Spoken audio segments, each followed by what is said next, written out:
Students class 9 देखें, हमने एक दिन किया था संख्याओं के बारे में। पहली प्राकृतिक संख्या थी जो हमारी 1 से स्टार्ट होती थी, फिर 0 शामिल कर दें तो उसमें क्या बन जाता था। प्राकृतिक 1 से स्टार्ट थी हमारी, जिसको हम क्या बोलते हैं, नेचुरल नंबर्स भी बोलते हैं। इसमें 0 और शामिल कर दें तो ये चलता रहेगा, इनको बोल देते थे पूर्ण संख्याएं। उसके बाद अगर इसमें माइनस वाली भी शामिल कर देते थे हम इन्हीं में, तो वो हमारा बन जाता था पूर्णांक। ये बहुत महत्वपूर्ण बातें हैं। ये संख्या रेखा है, ये फर्स्ट प्रकार की संख्याएं, सेकेंड, थर्ड, फोर्थ थी प्रीमे संख्याएं, जिसको रैशनल नंबर्स भी बोलते हैं। इसमें कौन सी होती है, बटा वाली। और बटा वाली संख्याएं दो प्रकार की थी, हमने चर्चा की थी, जो दशमलव प्रसार जिनका खत्म हो जाए और जिनका दशमलव प्रसार खत्म ना हो। तो दोनों प्रकार की संख्याओं का 1.3 एक्सरसाइज जो है वो हमारा रहेगा। देखते हैं प्रीमे संख्याएं। प्रीमे जो संख्याएं हैं इनको हम इंग्लिश में रैशनल नंबर्स बोलते हैं। इनको हम बोलते हैं रैशनल नंबर्स।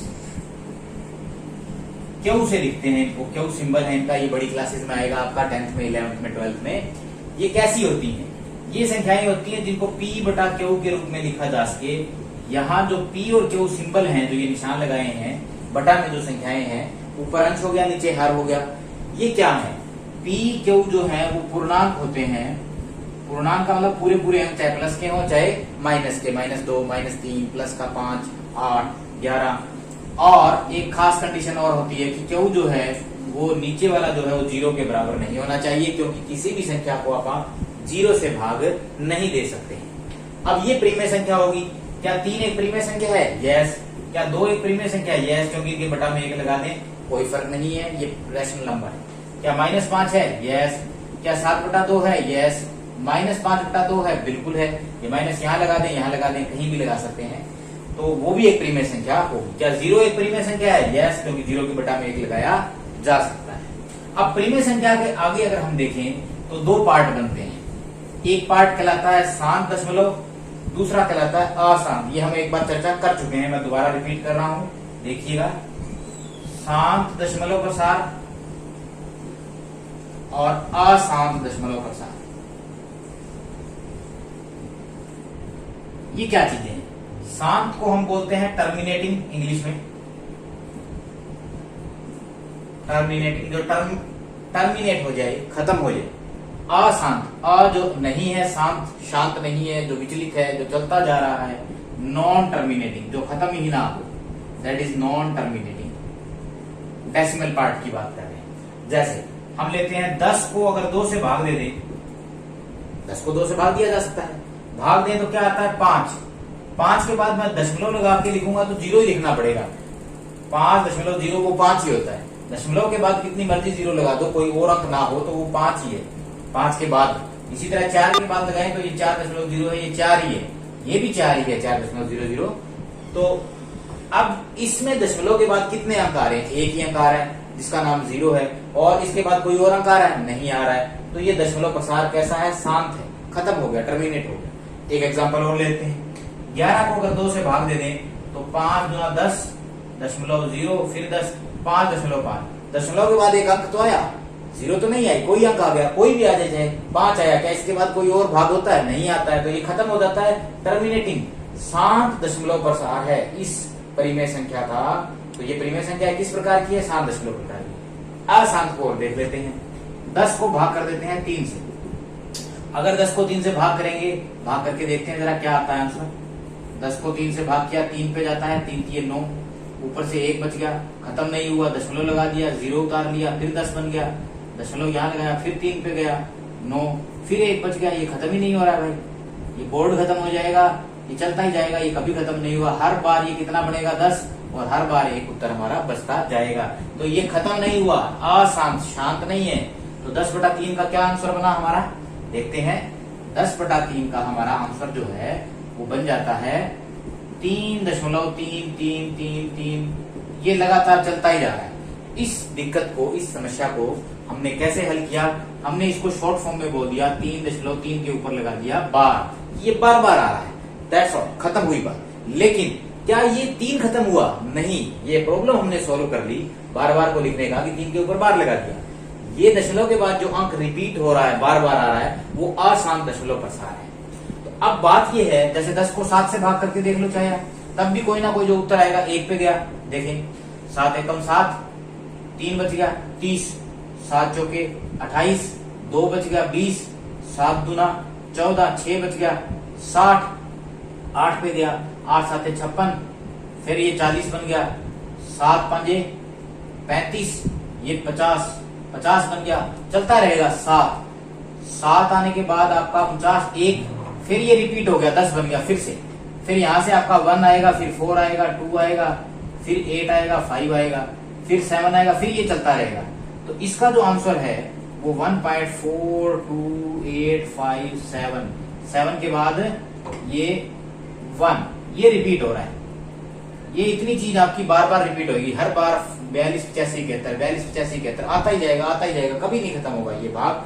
तो इस तरह हम देखते हैं कि इस संख्याओं में भाग करने पर दशमलव का जो प्रसार है, दशमलव के बाद वाली जो संख्या है वो नॉन टर्मिनेटिंग, खत्म नहीं होने वाली है। लेकिन एक खास बात है कि वो सेम जैसी है, 3 दिन आ रहा है, 3 दिन आ रहा है। यहाँ 42 85 71 ये रिपीट हो रहा है, यही रिपीट हो रहा है 4 2 8 5 7 1 बार बार। तो ये आसान दशमलव प्रसार, ये शांत दशमलव प्रसार। गौर करें, शांत दशमलव प्रसार में बटा में या तो 2 आएगा या फिर 5 आएगा। 10 को 5 से भाग कर दें तो खत्म हो जाएगा। केवल 2 और 5 बटा में है तो वो शांत दशमलव प्रसार है।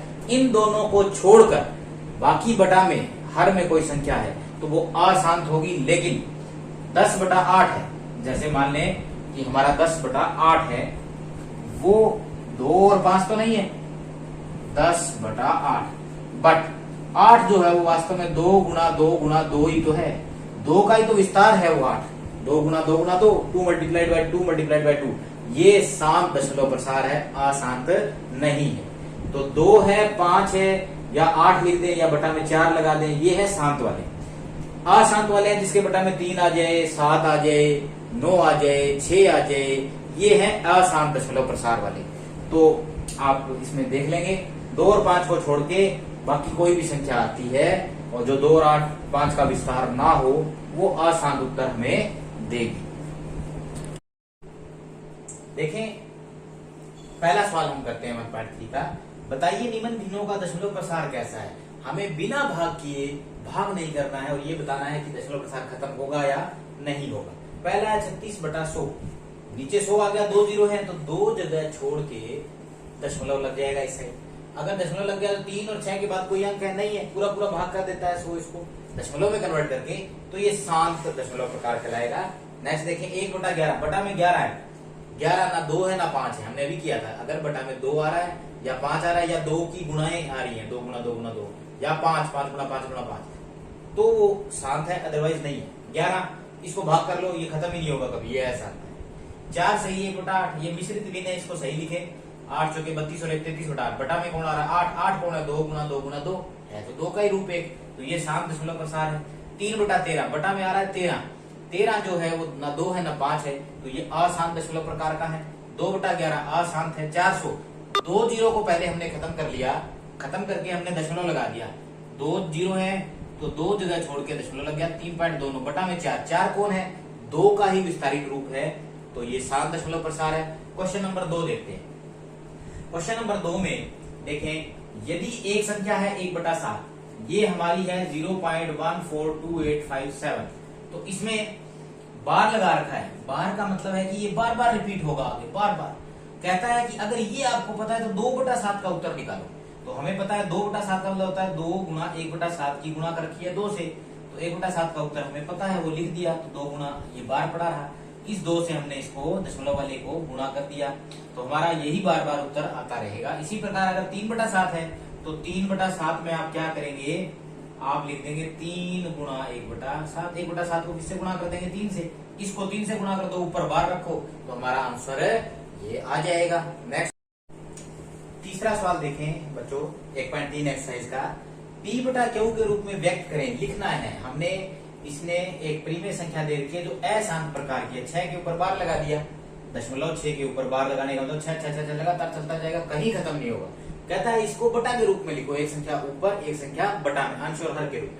हम इसको मान लेते हैं कि इसका नाम है x, कोई चीज जो हमें दे रखा है अशांत, इसको x मान लिया। बार हटा दिया भाई, बार हटा दिया, 6 6 6 लगातार चलता रहा। ये 3 डॉट दर्शाते हैं कि 6 इसी प्रकार से चलता रहेगा। इसका नाम दे दिया समीकरण 1। अब क्या करते हैं कि देखें कि दशमलव के बाद 6 6 6 एक जैसी चीज आ रही है, तो आपको ये दशमलव एक कदम जंप कराना है। इसको एक कदम ही जंप कराना है तो आपको 10 से गुणा करना होगा। 2 कदम जंप कराने हैं तो 100 से गुणा करना होगा 2 जगह। 3 जगह जंप कराना है तो 1000 से गुणा करना होगा। ये सवाल के मुताबिक डिपेंड करेगा। यहाँ केवल हमारा 10 से गुणा करने पे काम चल जाएगा। इधर भी और इधर भी बराबर में दोनों तराजू हैं, दोनों तराजुओं को इधर भी 10 से गुणा कर दिया तो इधर से भी, तो बात बराबर रहेगी। इसको 10 से गुणा किया, ये बन गया 10x। इसको 10 से गुणा किया तो दशमलव एक कदम आगे चला जाता है, संख्या बड़ी हो गई तो दशमलव चला गया एक कदम आगे, ये बन गया 6.666। एक्चुअल में ये दशमलव यहाँ आ गया तो 3 ही 6 बचे, लेकिन हमने 4 लिख दिए क्योंकि 6 और भी तो हैं इसमें जो हमने दर्शाए नहीं, ये खत्म ही नहीं होंगे। इसका नाम रख दिया समीकरण 2। एक स्टेप और रह गया इस सवाल में, समीकरण 2 में से समीकरण 1 को घटा दें। इधर वाले में से इधर वाला घटेगा, लेफ्ट साइड है ये मेरी, ये लेफ्ट साइड है बराबर की, ये राइट हैंड है तो ये राइट हैंड है, ये लेफ्ट हैंड है। लेफ्ट हैंड साइड में से left hand side, right hand side में से राइट हैंड साइड घटेगी। 10x में से x को घटा दिया तो 9x बच गया। 6.666 में से घटा दिया 0.666, तो दशमलव के बाद वाली देखो दोनों में चीजें एक जैसी हैं, कट जाएंगी, तो 6 में से 0 गया 6 बच जाएगा। कुल मिला के दशमलव से हमने पीछा छुड़ा लिया। 9 गुणा वाला उधर जाके बटा में चला जाएगा, 6/9 काट देंगे तो 2/3 हमारा आंसर आ जाएगा। इसके साथ अगला सवाल और इसी के साथ कंटिन्यू करते हुए देखते हैं। इसमें है 0.47, ये दिया गया है 0.4 और बार जो है वो 7 पे दे रखा है, खास बार। तो आप इसको अगर लिखना चाहें तो इसको कैसे लिखेंगे, 4 के बाद 7 7 7 चलता रहेगा, ये 3 डॉट लगा दें बहुत है। अब यहाँ देखिए दशमलव के बाद एक जैसे अंक नहीं है, होने चाहिए एक जैसे, तो पहले इस 4 को ठिकाने लगाओ भाई। 4 को ठिकाने कैसे लगाएं, एक दशमलव को कितने कदम जंप कराना है, 1 कदम। 4 के जैसे इधर कदम ये जंप कर जाएगा दशमलव, तो उसके बाद 7 7 7 7 एक जैसा बच गया। तो आप इसको जंप करा दें, इसको जंप करा दें, इसके तो 10 से गुणा करना होगा क्योंकि एक ही कदम जंप कराना, तो इधर भी गुना इधर भी गुना, ये 10x हो गया। और ये इधर वाला जो है हमारा, ये देखें, ये हमारा बन जाएगा 4.777। इसका नाम समीकरण 2। सवाल यहां से स्टार्ट होता है। सवाल यहां से स्टार्ट कैसे होता है कि दशमलव के बाद एक जैसे अंक होने चाहिए। अब यहाँ एक जैसे मिले हैं, अब एक जंप और करवाना होगा हमें। देखें, अब हम यहां से घटाने वाला प्रक्रिया करेंगे बाद में, हम इसको एक जंप और करवाते हैं। अब अगर ये एक जंप और चला जाए तो फिर भी 7 7 7 आ गया ना लास्ट में, तो इसको करते हैं 10 से फिर गुणा करने पर, 10 से एक बार और गुणा करने पर, तो ये 10 इसको गुणा करना है समीकरण 2 को। पहले ही 10 पड़ा है, 10 को 10 से गुणा करेंगे तो ये बन जाएगा 10 गुणा 10 100। इधर गुणा करने का मतलब है दशमलव चला गया एकदम आगे, ये बन गया 47.777, समीकरण नंबर 3। अब 3 में से 2 को घटा देंगे, समीकरण 3 में से 2 को आप घटा देंगे, समीकरण 3 में से 2 को घटाने पर, तो 100 में से 10 जाएगा, कितना बच गया भाई 90। और इसका दशमलव 7 7 आता है, इसके भी दशमलव के बाद 7 7 एक जैसा कर दिया हमने दशमलव के बाद वाला हिस्सा, तो ये आपस में कैंसिल हो जाएगा। 47 में से 4 गया 43, तो x का उत्तर आ गया 43/90। ये हमारा आंसर आ जाएगा।